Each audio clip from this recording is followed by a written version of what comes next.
Finding Nemo. A Read Aloud Storybook, adapted by Lisa Ann Marsoli, illustrated by the Disney Storybook artists, designed by Disney's Global Design Group. Chapter 1, The Drop-Off. At the edge of the Great Barrier Reef in Australia, a brood of clownfish was getting ready to hatch. Marlin and Coral, the mother and father, proudly watched over their eggs in the grotto. "We still have to name them," Coral said. "I like Nemo." Suddenly, a barracuda appeared. Marlin rushed to protect Coral, but the barracuda's tail knocked him out cold. Marlin awoke to an eerie silence. When he swam to the grotto, he found only one tiny egg, injured but still okay. There, it's okay, Daddy's here," Marlin said softly, cradling the egg in his fin. "I promise I will never let anything happen to you, Nemo," he whispered to the egg. From that day on, Marlin was very protective of his son, especially since Nemo was born with a lucky fin. It was smaller than his other fin and made him an awkward swimmer. When it was time for Nemo to start school, Marlin didn't want to let his son go, but Nemo couldn't wait. "Dad, how old are sea turtles?" Nemo asked on the way to school. "Well, if I ever meet a sea turtle, I'll ask him," Marlin said. At school, Nemo climbed on the back of the teacher, Mr. Ray. To his horror, Marlin learned that Mr. Ray was taking the class on a trip to the drop-off, the very cliff where Coral and the eggs had been attacked. "Come on, Nemo," Nemo's new friend sneaked away from the rest of the class. At the edge of the drop-off, they dared each other to swim up and touch a boat anchored nearby. "How far can you go?" Tad, one of Nemo's classmates, said to the clownfish. Just then, Marlin swam over. "Nemo, no!" he cried. "Dad, I wasn't gonna go," Nemo said, starting to explain. "You think you can do these things, but you just can't," his father said angrily. "I hate you," Nemo mumbled.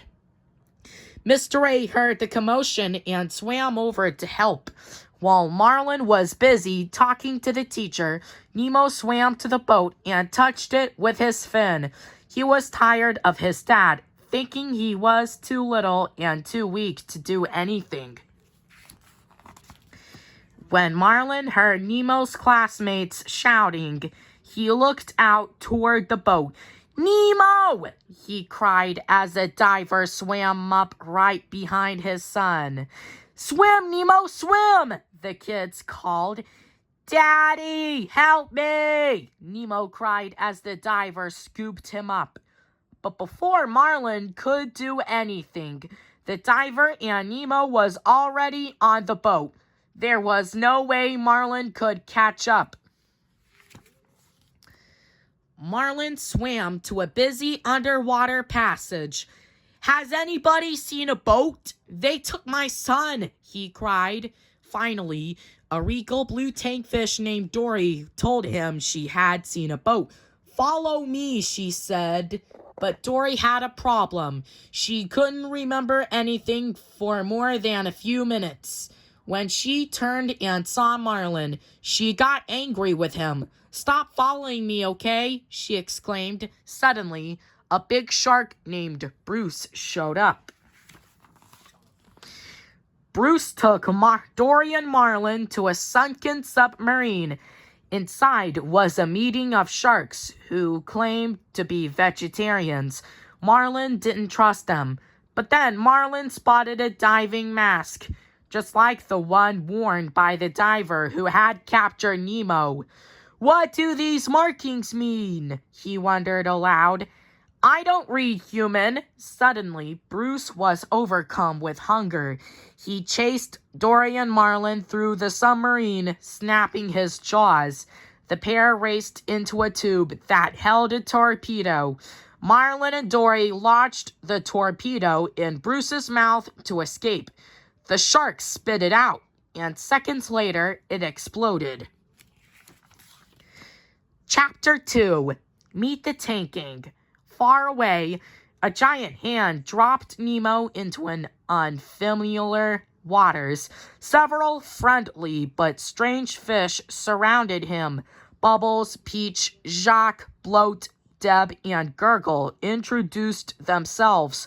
Nemo was in a fish tank in a dentist's office. The other fish were thrilled to meet Nemo, a fish from the open sea. Nigel, a pelican, flew to the window to say hello to his tank friends. The dentist, Dr. Sherman, shooed him away, knocking over a framed picture.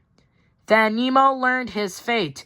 The little clownfish was going to be given to Darla, Dr. Sherman's bratty niece, who had shaken her last fish to death. Then Nemo met the leader of the tank, Gil. Nemo noticed that Gil had a damaged fin, too, and felt a special bond with his new friend. That night, the tankfish held a ceremony to accept Nemo into their group. Gil nicknamed Nemo Sharkbait and shared his plan for how they would all escape from the tank, a plan that depended on little Nemo. Meanwhile, Marlin woke after the torpedo's explosion. He and Dory were right on the edge of the deep trench. To make matters worse, Dory accidentally dropped the diver's mask. As they swam down after the mask to darker waters, a glowing orb appeared. It was attached to a hungry anglerfish. While Marlin struggled with the fierce angler, Dory used the fish's light to see the writing on the mask. P. Sherman, 42 Wallaby Way, Shinny. She read. After they escaped from the angler, Dory asked a school of moonfish to give her directions to Sydney. Marlin had already started swimming away when one of the moonfish gave Dory a tip. When you come to a trench, swim through it, not over it, he warned her. Soon, Marlin and Dory reached the trench, but instead of swimming through it as Dory had suggested, Marlin convinced her to swim over it. They were instantly surrounded by a forest of jellyfish. How would they ever escape? All right, here's the game, Marlin cried. Whoever can hop the fastest out of these jellyfish wins. You can't touch the tentacles, only the tops. Dory had almost made it through when she got stung. Marlin pulled her free, but not before he was stung too. Back at the fish tank, Gil gave Nemo swimming lessons while the two swapped stories. Gil caught Nemo looking at his biggest scar. My first escape landed on dental tools. Gil told him, I was aiming for the toilet. All trains lead to the ocean, kid.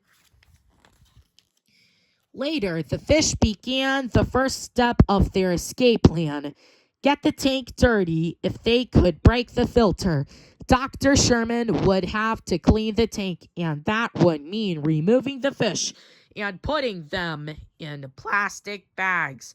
While the bags were on the counter, the fish would roll themselves out the window to freedom. Coached by Gil, Nemo swam into the filter and wedged a pebble in the rotating fan. But the pebble came loose, and Nemo was sucked toward the sharp blades. The other fish rescued him, but Nemo was terrified. The escape plan was ruined, and Gil realized he had put Nemo in danger. Chapter 3. Keep Swimming. Meanwhile, some sea turtles had rescued Marlin and Dory. after their dangerous encounter with the jellyfish. Taking on the jellies, awesome! Crush, a surfer turtle, proclaimed. Marlin told the younger turtles the story of his quest to find his son. Soon the tale was being passed throughout the ocean from sea creature to sea creature, until Nigel overheard the news from another pelican. Nigel rushed back to the dentist's office to tell Nemo that Marlin was on his way. Inspired by his father's bravery, Nemo grabbed a pebble and rushed over to the filter. He successfully jammed it into the fan. "Shark bait, you did it!" the tanking cheered. They had 2 days until Dr. Sherman's niece arrived. Now that the filter was broken, would the tank get dirty enough to need a cleaning by then? Out in the ocean, Marlin and Dory bid the sea turtles goodbye. Marlin called, "Crush, how old are you?" He couldn't wait to tell Nemo the answer when he saw him. Marlin and Dory swam and swam until they were lost. Dory asked a blue whale for directions, but they were sucked into its humongous mouth. Just when it looked like things couldn't get any worse, the water inside the whale's mouth began to drain into its stomach. Back in the tank, Nemo and his friends felt their luck was changing for the better. Without a working filter, the tank was a nice slimy green. Dr. Sherman swiped his finger across the inside of the glass. "Crikey," he said with disgust. "I'd better clean the fish tank before Darla gets here." The tanking rejoiced. "Are you ready to see your dad, kid?" Gil asked Nemo. "Uh-huh," Nemo cried happily. The next morning, when the fish woke up, the water was perfectly clear. The tank had already been cleaned by a brand new high-tech filter called the Aquascum 2003. The dentist would never have to clean the tank again. "Boss must have installed it last night while we were sleeping," guessed Gil. The fish realized that their escape plan was ruined again. What are we gonna do?" Nemo asked, panicking. Not far away in Sydney Harbor, a blue whale surfaced and spouted. Riding atop the spray were Marlin and Dory. "Dory, we made it!" Marlin cried joyfully. "We are going to find my son. All we have to do is find the boat that took him." The problem was, there were boats as far as the eye could see. Suddenly, a pelican swooped down and scooped them up. The pelican landed on the dock, threw its head back, and prepared to enjoy its catch. "I didn't come this far to beat breakfast," Marlin cried. He and Dory stubbornly wedged themselves sideways in the bird's throat. Nigel, perched nearby, watched as the choking pelican stumbled around the dock. Nigel raced over and whacked him on the back. Marlin and Dory flew out of the pelican's mouth. As he flopped helplessly on the dock, Marlin said with a gasp, "I've got to find my son, Nemo!" Nigel couldn't believe it. "He's that fish that's been fighting the whole ocean," he exclaimed. By this time, a flock of hungry seagulls had gathered. "Mine, mine, mine!" they shouted. "Hop inside my mouth if you want to live," whispered Nigel. Marlin and Dory jumped inside Nigel's beak, and they were off.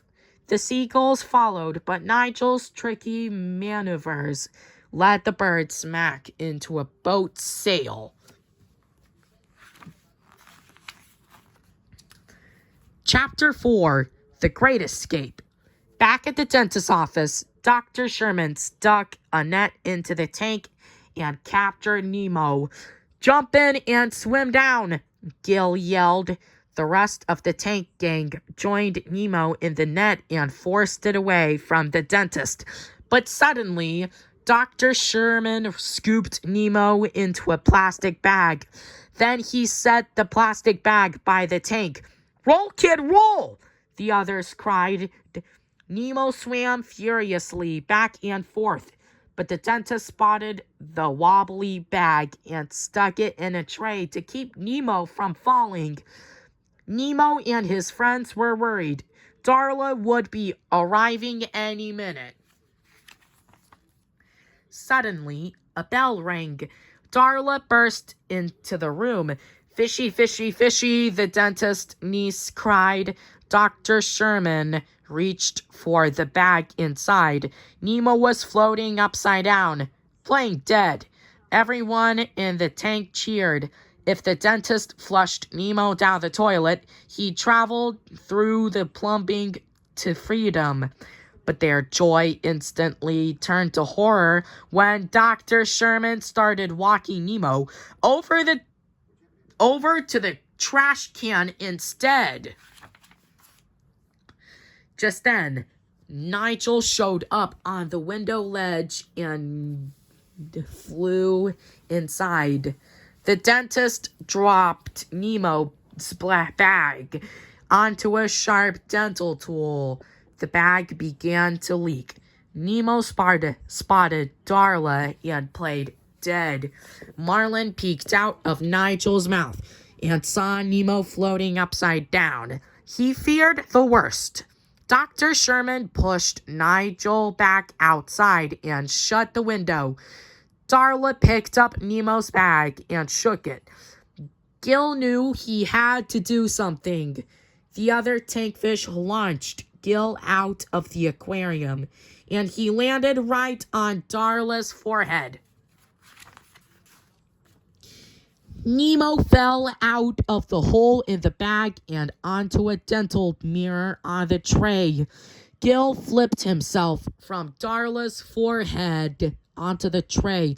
"Tell your dad I said hi," he said, and then he smacked his tail on the dental mirror, causing Nemo to fly over Darla's head and into the spit sink.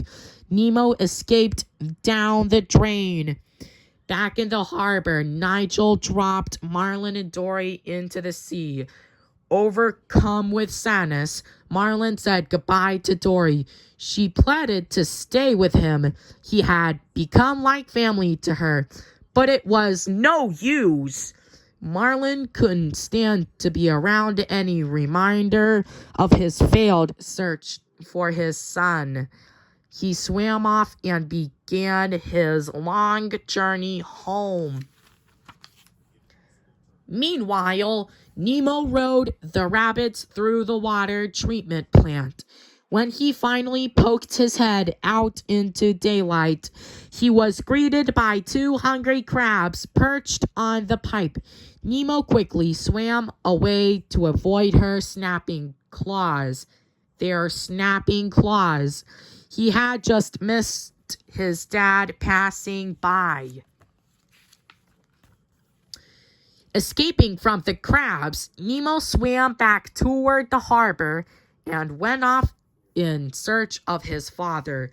But instead, he found Dory swimming in circles and sobbing. Dory and Nemo introduced themselves to each other, but of course, Dory had no memory of Nemo or the search she had been on to find him. Nevertheless, the two swam off together. Luckily, Dory spotted the word Sydney on the water treatment pipe and suddenly remembered everything. She led Nemo back to where she had last seen Marlin. Dory described Nemo's dad and asked the crabs if they had seen him. They wouldn't talk until she threatened to turn them into seagull food. "All right, I'll talk," one of the crabs cried. He went to the fishing grounds. Dory and Nemo were reunited with Marlin in the fishing grounds nearby. Before they had a chance to celebrate, an enormous net swept up Dory along with a huge school of groupers. Thinking quickly, Nemo said, "Let's tell every fish to swim down." Nemo swam inside the net to help. "Swim down!" Marlin cried, and soon all the fish had broken through the net. But where was Nemo? Dory and Marlin found him beneath the net. Marlin was relieved when Nemo's eyes fluttered open. "Dad, I'm sorry. I don't hate you," Nemo said. "Oh, thank goodness," Marlin cried. "And guess what? I met a sea turtle.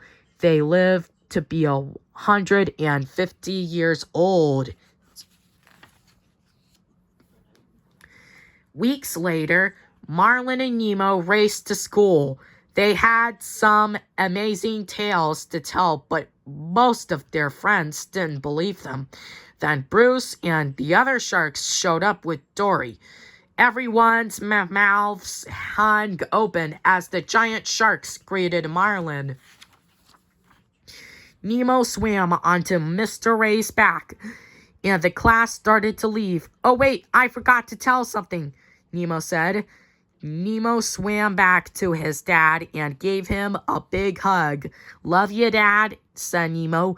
"I love you too, son," said Marlin. The end.